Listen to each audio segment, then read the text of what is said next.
Today we're going to be talking about a short but sweet story about a tiny island in Xochimilco, Mexico City. And this island has thousands of creepy looking dolls, and some believe this island is haunted by the spirit of a little girl.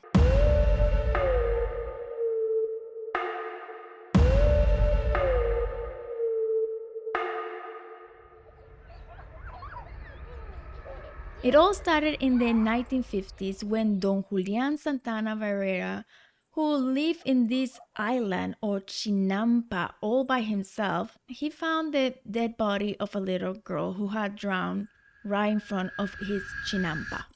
That very same night, as he was trying to sleep, he could hear a little girl voice all over his island, even though he was all alone. And he believed it was the spirit of this little girl who had come back to hunt him because he didn't save her. Well, that night he didn't sleep anything at all. And the next day, things didn't get any better because he found a doll in the water right in the same spot where he had seen that girl drown. He believed this doll belonged to her and that it was a sign. So he decided to hang the doll right there in the same spot where the girl had drowned, hoping that she will find peace and leave him alone. But it didn't work. The whispering continued, and now he was 100% sure she was haunting him. In desperation and to quiet the spirits, he started to collect more and more dolls. Some came from the neighbors, some he got from the river, and some of them he got from the garbage whenever he went into town. He started hanging them everywhere, hoping that they would protect him against the malevolent spirits. The dolls, well, they were not pretty. They were worn down, and some of them were just plain creepy. Before long, the island was full of dolls, but even after these offerings, he was still being haunted. As time passed, Don Julian, who lived in the island by himself, just surrounded by all these dolls, well, he started talking to them and taking care of them and walking them around as if they were alive. And he even named one of them Agustinita, which was his favorite one. Some nights, he claimed to have seen the limbs of the dolls moving or the heads slowly moving in the dark. He even claimed to hear them talk. On April 17, 2001, everything changed. His nephew, Anastasio, he went to visit his uncle, but instead, he found his body in the water, right in the same spot where that girl had drowned so many years ago. Anastasio actually believed that that girl had claimed his uncle's soul. Now, after his death, the island was actually open to the public as a tourist attraction and many people coming here to see it. However, getting in there is not easy. You have to take a trijinera, aka a boat. It will take you about 2 hours to get in there. You have to be careful because there's some pirate looking other islands that claim to be La Isla de las Muñecas, but they are not. So make sure you go to the right one. Anyhow, according to local stories, this canal claims the lives of about 10 people every year, which makes your trip a little more spooky, knowing that maybe if you fall, you might die.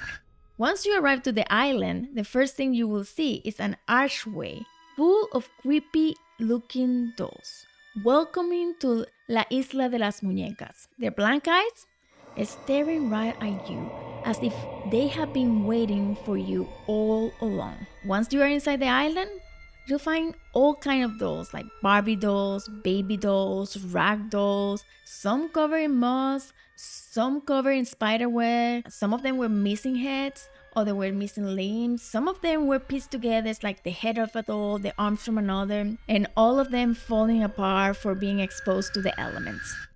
If you stare long enough at them, they might blink at you, or you might feel their head like slowly turning, following your every move.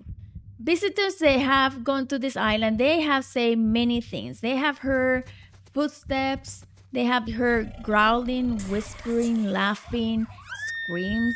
Some of them have heard the dolls calling mama, or the dolls making noise as if they have batteries even though they have none.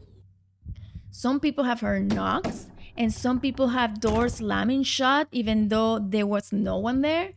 They have seen inexplicable lights. They have captured eerie voices in the EVPs asking them to freaking get out of there. They have felt cold spots, and they feel like this dark, heavy energy all around the island. There's even one local story of a person who explored the island, and he decided he wanted to take one of the dolls as a souvenir. And once he left the island, he was in a car accident and he just died. And now many believe that these haunted dolls either don't like to be taken away from their home, or they're just completely cursed. Locals also say that if you travel at night, you hear whisperings, almost as if they're trying to call you and invite you to the island where you will find who knows what. Now, if you go visit the island, you can find the first doll, the one that started all, the day after he found that girl that she drowned, in Don Julian's shack. And she's the one wearing a big hat. You can also see Don Julian's favorite doll, Agustinita.